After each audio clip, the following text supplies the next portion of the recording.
카리스마 있는 지도자가 어떤 조직에서 떠나서 공백이 생기면 그 조직이나 공동체가 약해지거나 무너지는 경우가 있습니다. 이 카리스마 있고 능력이 뛰어난 한 사람에게 의지하여 이렇게 운영이 되었던 공동체는 그 한 사람이 떠났을 때 이 생겨나는 빈자리, 이 커다란 빈자리를 채우는 것이 참 쉽지가 않기 때문에 그렇습니다. 이런 일들은 교회 안에서도 일어날 수 있습니다. 특별히 교회는 영적인 지도자가 중요하기 때문에 큰 영향력을 미쳤던 한 사람이 있다가 없어지게 되는 경우에 그의 공백을 잘 메우는 것이 참 중요합니다. 현대교회에서도 그런 일들이 종종 일어나지만 초대교회 당시에도 이와 비슷한 일들이 있었습니다. 바울이 전도 여행을 하며 교회를 세우고 설교를 하면 사람들은 바울의 가르침을 듣기 위해서 많이 몰려들었습니다. 능력 있고 또 실력도 있고 또한 성령 충만하기까지 한 이 사도 바울의 전도, 설교를 듣는 곳마다 부흥의 역사가 많이 나타났습니다. 문제는 바울이 한 곳에 오래 있을 수 없었다는 겁니다. 그렇다고 해서 동시에 여러 곳에서 사역을 할 수 있는 것도 아니었습니다. 그렇기 때문에 바울이 전도 여행을 하며 개척한 교회에서는 필연적으로 지도력의 공백이 생길 수밖에 없었습니다. 그런데 바울은 주님의 교회는 어떤 특정한 한두 사람이 아니라 그리스도 위에 세워져야 한다는 것을 이미 알고 있었습니다. 그리고 자기 자신이 자기가 개척한 그 교회에서 끝까지 사역을 할 수 없다는 사실도 알고 있었습니다. 그래서 사역을 하는 곳마다 자신이 떠난 후에 교회를 잘 이끌 수 있는 그런 젊은 목회자들, 젊은 사역자들을 훈련시키는 일에 힘썼습니다. 그리고 그 각 교회마다 직분자들을 세워서 교회 공동체를 잘 세워나가야 한다고 권면을 했습니다. 그리고 자기가 직접 가서 가르칠 수 없는 곳에는 편지를 써서 그곳에 있는 사역자들을 도왔습니다. 우리가 오늘 함께 읽은 디도서도 그런 편지입니다. 이 짧은 편지에서 바울은 교회를 체계적으로 세워나가야 하는 지혜를 자신의 후배 사역자인 디도에게 전하고 있는 것입니다. 어제 새벽 본문이었던 이 디도서의 초반부, 편지의 시작에서 바울은 인사말을 한 뒤에 장로의 자격에 대해서 설명을 합니다. 그 안에 장로를 세워야 한다는 거죠. 그리고 그 일을 위해서 디도를 그레데에 남겨놓았다라고 말을 합니다. 그레데 교회를 잘 섬기고 그레데 교회의 체계를 세워가는 것이 디도의 사명이라는 겁니다. 그리고 오늘 본문에서는 그레데 안에 있는 복음의 대적자들에 대한 경고를 하시는데요. 그들은 잘못된 교리를 가르치는 사람들이었습니다. 사람들을 잘못된 길로 인도하는 사람들이었습니다. 이런 사람들을 조심해야 한다고 말하며 그들을 어떻게 대해야 하는지를 오늘 본문에서 바울이 말하고 있습니다. 우리 오늘 본문의 10절 말씀을 같이 읽겠습니다. 10절입니다. 시작. 불순종하고 헛된 말을 하며 속이는 자가 많은 중 할레파 가운데 특히 그러하니. 아멘. 그레데 교회 안에 불순종하고 헛된 말을 하고 속이는 자가 많았습니다. 불순종한다는 것은 교회의 공식적인 규칙을 무시하고 자기 마음대로 하는 겁니다. 교회에서는 이렇게 합시다 라고 얘기하고 광고하는데 에이 무슨 상관이야, 나는 내 마음대로 할래, 그렇게 하는 거죠. 또 헛된 말을 하는 것은 아무런 가치도 없는 이방의 종교 습관 같은 거를 가지고 와서 이게 중요하다라고 현혹하는 겁니다. 교회 안에서는 그게 중요하지 않은데 이방신을 섬겼던 습관대로 아니야, 이렇게 해야 돼. 이게 중요해. 라고 유혹하는 겁니다. 또한 속이는 것은 위에 두 가지 일을 병행해서 신앙생활의 우선순위를 뒤바꾸려는 겁니다. 한마디로 신앙생활을 잘 하지 못하도록 유도하는 사람들이 있다는 겁니다. 그런 사람들이 많다는 겁니다. 근데 그들의 정체가 뭔가 하면 10절 마지막에 보면 할레파라고 말하고 있습니다. 할레파.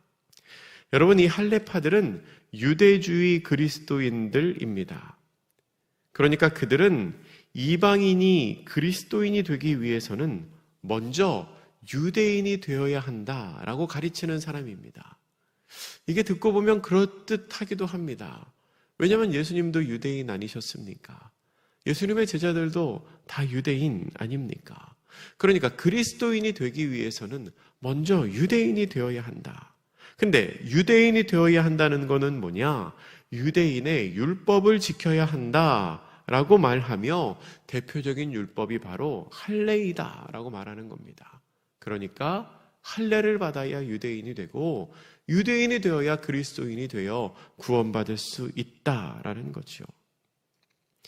그런데 사도 바울은 딱 잘라서 말합니다. 그 사람들은 불순종하는 사람들이고 그 사람들은 헛된 말을 하고 있는 사람들이라는 겁니다. 그런데 여러분, 이게 참 애매한 일이기는 합니다. 만약에 복음의 대적자가 로마 군인들이라면 혹은 우상숭배를 하는 사람들이라면 차라리 티가 잘 날 것입니다. 아예 틀리면 거부하기 쉽지요. 근데 이게 비슷한 것 같은데 조금 다르니까 이게 현혹이 되는 겁니다. 눈에 딱 보기에 로마 군인들 우리와 다르지. 우상숭배하는 사람들 우리와 다르지. 저 사람들 말 들으면 안 되지. 이렇게 될 텐데 같은 그리스도를 섬기는 사람들이라고 하는데 방향을 살짝 바꾸고 말을 살짝 바꿔서 맞아, 예수 믿으면 구원받아. 근데 그 전에 할례부터 받아야 돼 라고 말하니까 이게 더 치명적인 복음의 대적자들이 되는 겁니다. 더 큰 혼란을 부추기고 있는 겁니다. 그렇다면 그런 사람들을 대적하는 바울의 해결책이 뭘까요? 오늘 본문 11절입니다. 11절을 우리 같이 읽습니다. 시작. 그들의 입을 막을 것이라. 이런 자들이 더러운 이득을 취하려고 마땅하지 아니한 것을 가르쳐 가정들을 온통 무너뜨리는도다. 아멘. 입을 막는다는 것은 문자적으로 입에 재갈을 채운다 혹은 입마개를 한다라는 뜻입니다. 1차적으로는 그 당사자를 조용히 시키라는 겁니다. 더 이상 말하지 못하게 조용히 시키라는 겁니다. 그리고 조금 더 깊은 의미로는 그 사람들로부터 나오는 악한 영향력을 차단해야 된다는 겁니다. 여러분, 악한 말과 악한 생각은 듣는 것만으로도, 보는 것만으로도 마음을 빼앗는 영향력이 있습니다. 그러니까 아예 말을 하지 못하도록 입을 막고 아무 소리도 들리지 않게. 이게 나쁜 얘기 들으면 나쁜 얘기라는 거 처음에는 알거든요. 뭐 저런 말을 해. 에이, 저 사람 나쁘다. 근데 시간이 지나면 그 말이 내 마음속에 남아요. 그래서 자꾸 기억나게 하고 진짜 그런가 생각나게 합니다. 아예 그 영향력을 차단시키기 위해서 입을 막아라. 말하지 못하게 하라 라고 말하고 있습니다. 바울이 그렇게 강력하게 그들을 경계하는 것은 그들이 전하는 것의 결과가 복음이 아니기 때문에 그렇습니다. 그들은 더러운 이득을 취하려고 마땅하지 아니한 것을 가르칩니다. 그리고 그 결과가 어떻게 됩니까? 가정이 무너집니다. 예수님께서는요, 열매를 보면 알 수 있다고 하셨습니다. 열매를 보면 그가 어떤 사람인지 어떤 행동을 하는지 알 수 있다고 하셨습니다. 그런데 그 사람들이 맺는 열매가 뭐냐면 가정을 무너뜨리는 겁니다. 이것은 복음일 수가 없습니다. 복음과 성령은 아름다운 열매를 맺습니다. 성령의 9가지 열매 우리가 알지 않습니까? 사랑과 희락과 화평과 오래 참음과 자비와 양선과 충성과 온유와 절제. 복음이 심겨지면 이런 열매가 맺혀야 되는데 그 사람들의 가르침을 들으니 가정이 무너지는 일이 생긴다는 겁니다. 이건 복음이 아닙니다. 이건 이단입니다. 지금도 어떤 이단들은 하나님의 이름을 팔아서 자신들의 더러운 이득을 챙깁니다. 성도들의 헌금 다 팔아, 재산 다 팔아서 헌금하면 그것으로 호의호식하는 사람들이 있지요. 또 어떤 이단들은 가정을 무너뜨립니다. 신앙생활을 위해서 가정을 버리라고 말합니다. 성경 말씀 읽어봐라. 부모가 원수다. 이렇게 말하면서 가정을 깨뜨립니다. 그 사람들은 자기들이 진짜라고 말하지만 하지만 그런 열매를 맺는 단체가 진짜일 수가 없습니다. 계속해서 바울은 예전부터 전해내려오는 말을 인용하여 디도가 마음을 굳세게 먹어야 함을 가르칩니다. 우리 12절과 13절 말씀 같이 읽습니다. 12, 13절입니다. 시작. 그레데인 중에 어떤 선지자가 말하되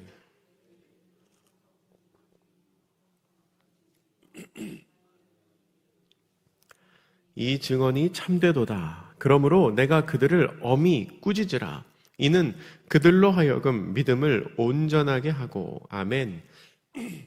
여러분 12절 말씀은 참 재밌는 말입니다. 가만 보면 참 재밌어요.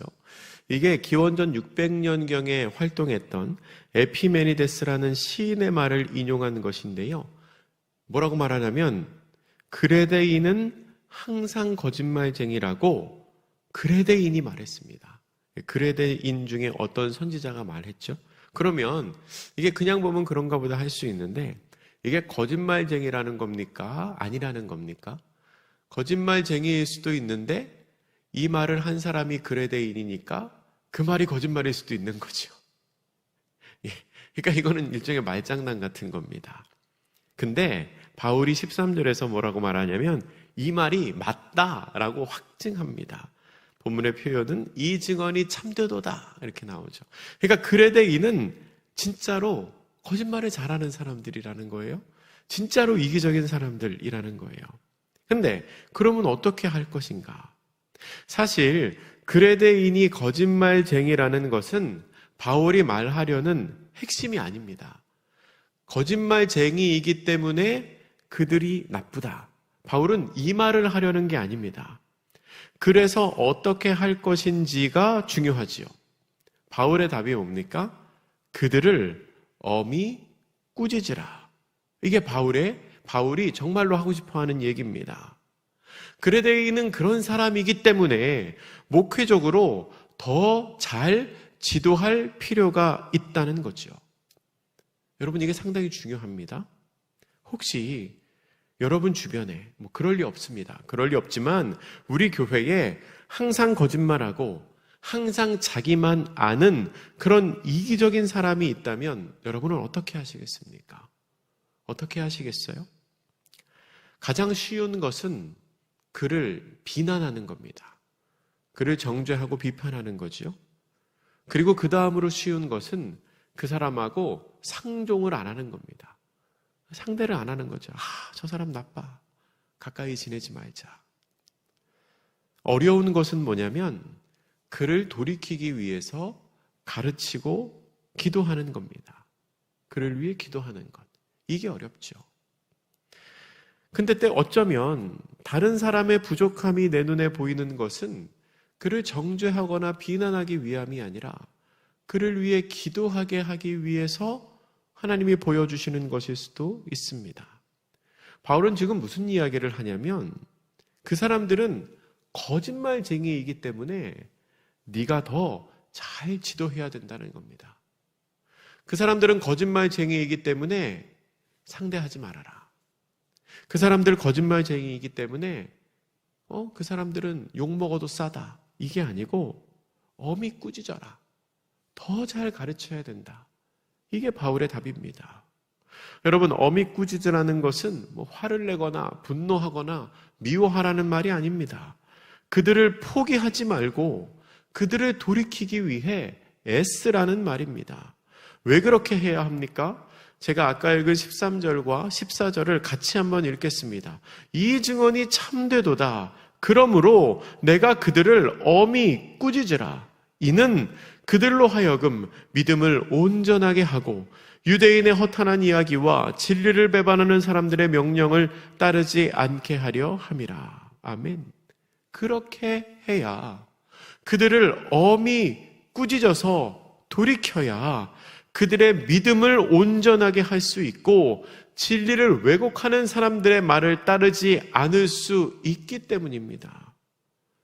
그렇게 해야 그 한 생명을 사망에서 생명으로 옮길 수 있기 때문에 그렇습니다.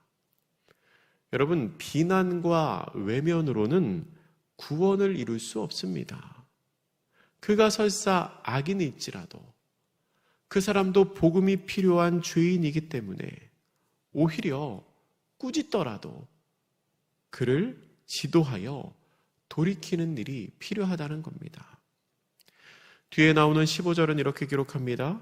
깨끗한 자들에게는 모든 것이 깨끗하나 더럽고 믿지 아니하는 자들에게는 아무것도 깨끗한 것이 없고 오직 그들의 마음과 양심이 더러운지라. 아멘.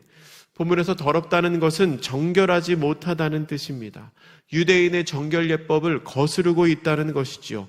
근데 여러분, 예수님께서 이미 말씀하셨습니다. 사람의 입으로 들어가는 것이 그 사람을 더럽게 하는 것이 아니라 오히려 입에서 나오는 것이 사람을 더럽게 한다고 말씀하셨습니다. 그렇기 때문에 사실 구약의 정결 예법은 이미 다 극복되었습니다. 이것은 율법에 비추어 옳고 그름을 말할 수 있는 문제가 아니라 이제 시각의 문제로 바뀌었습니다. 깨끗하게 보면 모든 것이 깨끗합니다. 그러나 악하고 더럽게 보면 모든 것이 악해 보입니다. 그런데 그렇게 부정적인 시각으로 보는 사람들은 행동으로도 티가 납니다. 16절입니다. 16절 같이 읽겠습니다. 시작. 그들이 하나님을 시인하나 행위로는 부인하니 가증한 자요 복종하지 아니하는 자요 모든 선한 일을 버리는 자니라. 아멘. 우리는 행동을 보면 그가 어떤 사람인지를 알 수 있습니다. 하나님을 입으로 시인하더라도 행동으로 부인하는 사람은 하나님의 사람일 수가 없습니다. 하나님을 입으로 시인하더라도 행동으로 부인하는 사람은 하나님의 사람이라고 말할 수가 없습니다. 때로 사람의 한 가지 행동은 100가지의 말보다 그 사람을 더 잘 보여주는 경우가 있습니다. 가증한 행동을 하고 순종하지도 않고 선한 일을 멀리하는 사람이 아무로 입으로 주여 주여를 외친다고 할지라도 그는 하나님을 부인하는 사람이라는 겁니다. 말씀을 정리하겠습니다. 그레데가 디도에서 목양해야 할 사람들 중에는 이상한 진리를 전파하는 사람들이 있었습니다. 그들은 하나님을 안다고는 하지만 하나님의 뜻대로 행하는 사람들이 아니었습니다. 여러분, 이 사람들을 어떻게 해야 될까요? 성경의 가르침은 엄히 꾸짖더라도 그들을 돌이켜 온전한 믿음을 가진 사람으로 세우게 하라라고 명령합니다. 비판하는 건 쉽습니다. 상대하지 않는 것도 쉽습니다. 하지만 그 싫은 사람, 그 꼴보기 싫은 사람 붙잡고 돌이키기 위해서 몸부림치는 건 너무나 어려운 일입니다. 사랑의 수고가 있어야 하는 일입니다. 그러나 그렇게 해야 그도 구원에 이를 수 있다는 겁니다. 모든 성도님들께 이 가르침의 상황이 그대로 적용되지는 않을 수 있습니다. 하지만 오늘 본문의 말씀에 담긴 이 핵심적인 내용을 우리가 꼭 기억할 수 있기를 바랍니다. 하나님의 나라를 세우고 복음의 전파를 위해서는 사랑의 수고가 있어야 합니다. 엄히 꾸짖어서 한 생명을 돌이키는 그런 믿음의 역사가 있어야 합니다. 그렇게 믿음의 역사와 사랑의 수고를 감당하는 복된 성도님들 되시기를 주님의 이름으로 축복합니다. 기도하겠습니다.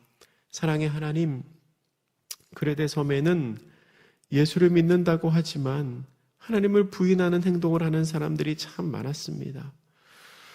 하나님께서는 말씀을 통하여 그들도 구원받을 사람이고 그들도 온전한 믿음을 회복해야 하는 사람이니 그들을 엄히 꾸짖어 돌이키라고 말씀하십니다.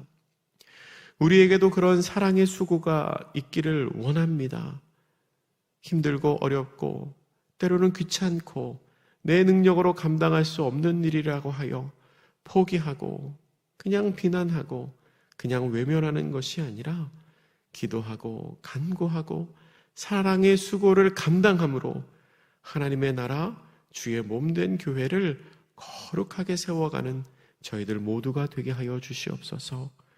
오늘 한 날도 그런 복된 하루가 되게 하실 줄 믿고 감사드리며 예수님의 이름으로 기도드립니다. 아멘.